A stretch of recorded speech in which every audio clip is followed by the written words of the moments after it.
Waalaikumsalam warahmatullahi wabarakatuh. Selamat pagi anak-anak, bagaimana kabar kalian semuanya? Alhamdulillah baik, Bu. Baik, sebelum kita melakukan kegiatan pembelajaran pada pagi hari ini, alangkah baiknya kita membaca basmalah terlebih dahulu. Bismillahirrahmanirrahim. Baik, hari ini kita akan melaksanakan kegiatan belajar mengajar pada mapel akidah akhlak. Sebelum kita masuk ke materi yang baru, saya akan mengajak kalian mengingat kembali materi minggu lalu. Nanti yang bisa menjawab angkat tangan ya. Baik, Bu. Oke, apa arti dari syirik dari segi bahasa dan istilah? Saya, Bu.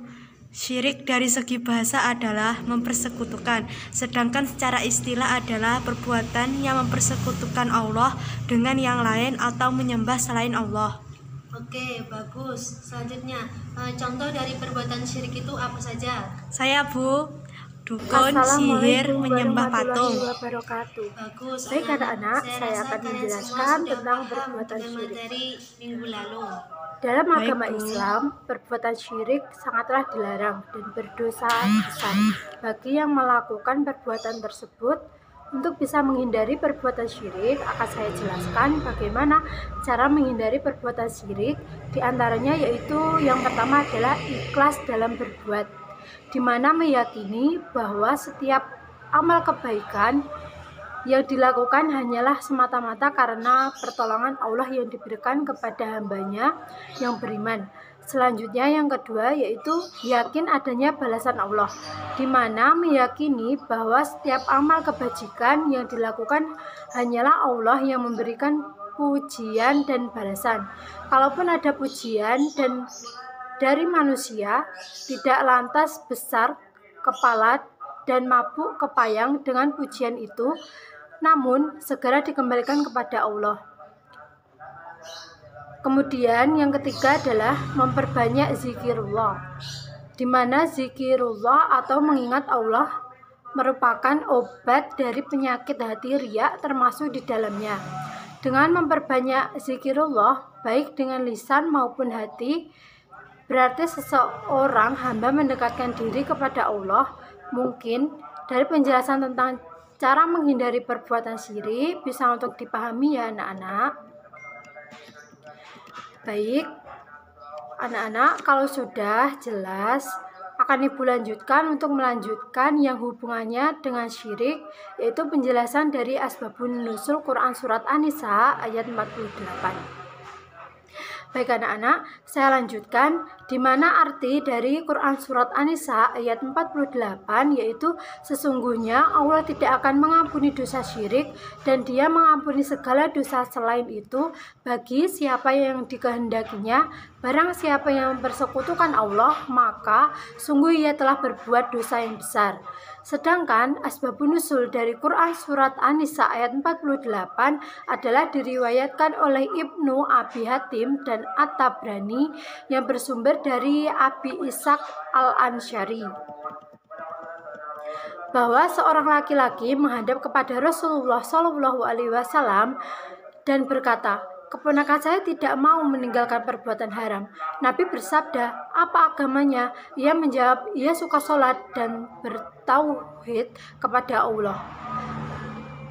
Lalu Nabi bersabda, "Suruhlah ia meninggalkan agamanya atau belilah agamanya." Orang tersebut melaksanakan perintah Rasul, tetapi keponakannya itu menolak tawarannya, dan ia kembali kepada Nabi SAW dan berkata, "Saya dapati dia sangat sayang akan agamanya."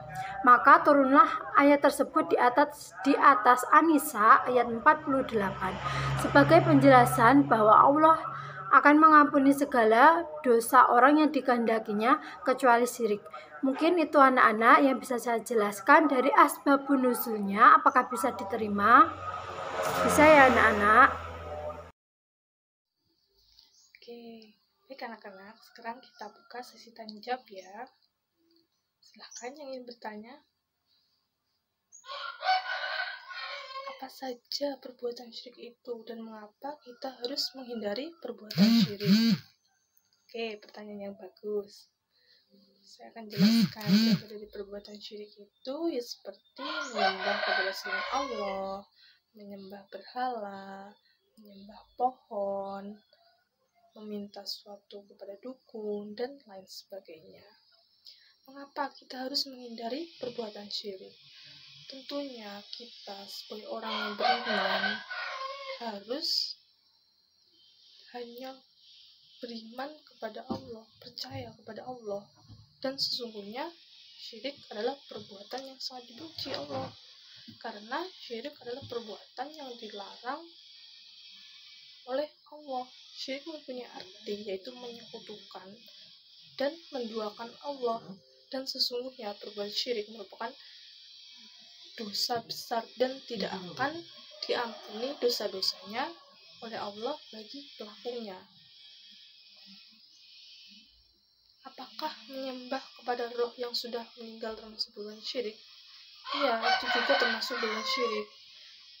Tadi sudah saya jelaskan ya, bahwa semua perbuatan yang bermaksud menyekutukan dan menyembah kepada selain Allah merupakan termasuk perbuatan syirik. Bisa dimengerti ya penjelasan mengenai contoh dan keutamaan dari menghindari perbuatan syirik. Baik, ada pertanyaan lagi? Mungkin ada yang kurang jelas, ada yang ingin tanyakan lagi mengenai perbuatan syirik? Silakan yang ingin bertanya. Apa saja hikmah menghindari perbuatan syirik itu? Oke, saya akan jelaskan hikmahnya, yaitu dari menghindari perbuatan syirik diantaranya adalah terhindar dari kehinaan dosa dan balasan pedih dari Allah SWT. Dari perbuatan zolim, terhindar dari perbuatan zolim seperti syirik kepada Allah, terhindar dari siksa neraka yang dijanjikan dengan surga dan akan hidup kekal di dalamnya.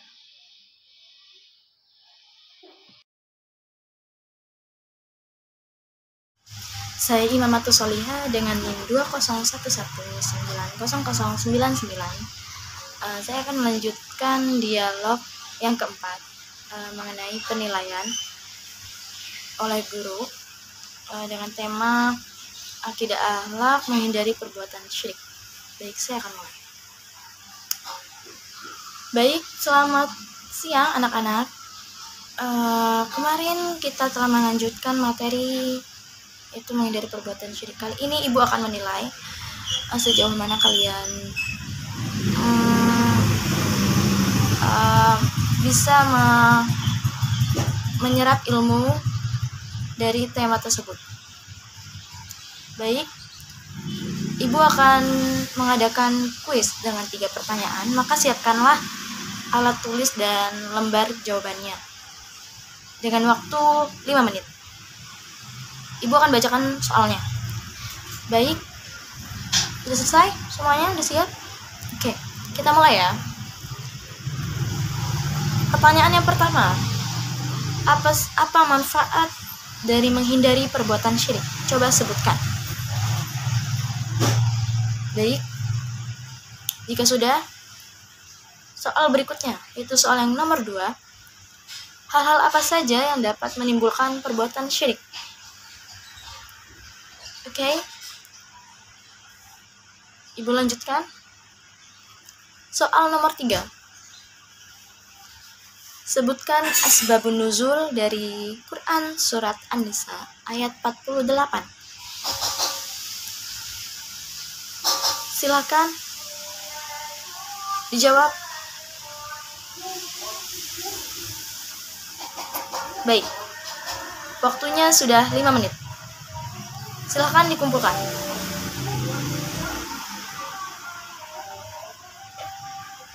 Oke, kamu sudah? Oke, terima kasih ya.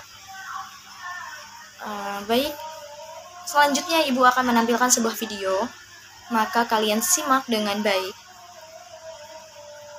Nanti ibu akan bertanya. Setelah video tersebut selesai disaksikan oleh kalian. Baik, kita saksikan bersama-sama.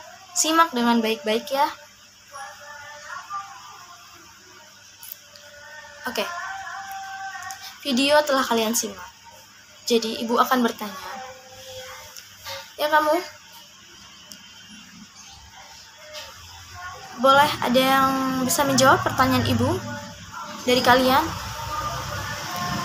Apa hikmah dari video yang kita tonton tersebut menurut kalian? Baik, ibu akan menunggu siapa yang menjawab. Ya, kamu. Oke, bagus sekali. Baik, ibu akan menjelaskan atau menambahkan dari pertanyaan teman kalian. Syirik itu adalah perbuatan menduakan Allah atau menyekutukan Allah. Di dalam Islam atau di dalam agama kita, perbuatan syirik itu adalah perbuatan yang menduakan Allah, dan itu sangat menjerumus dari agama kita dan tauhid kita. Jadi apabila tauhid itu kan artinya percaya atau satu.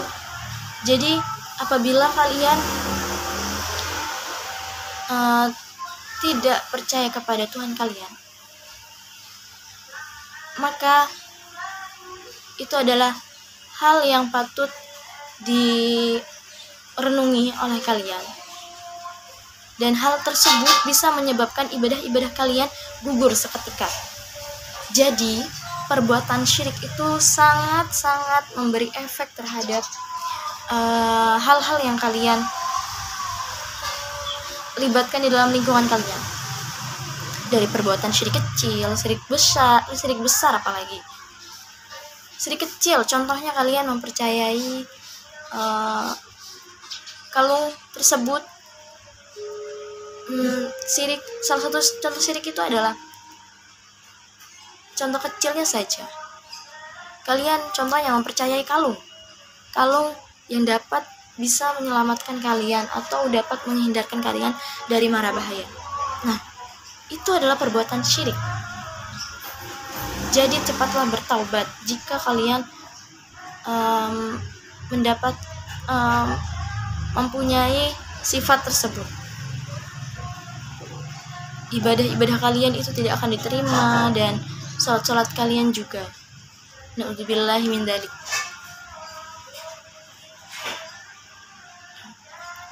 Jadi hindarkanlah syirik-syirik tersebut ya, dari syirik kecil dan syirik besar tersebut, sesuai dengan video yang kalian tonton.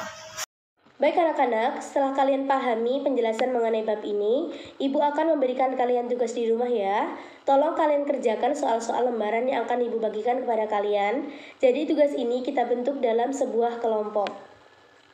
Untuk pembagian kelompoknya bagaimana ya Bu?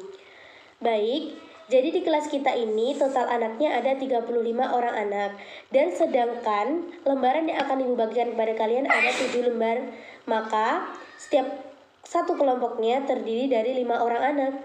Lantas apakah kita berhitung atau Ibu yang tentukan cara pembagiannya?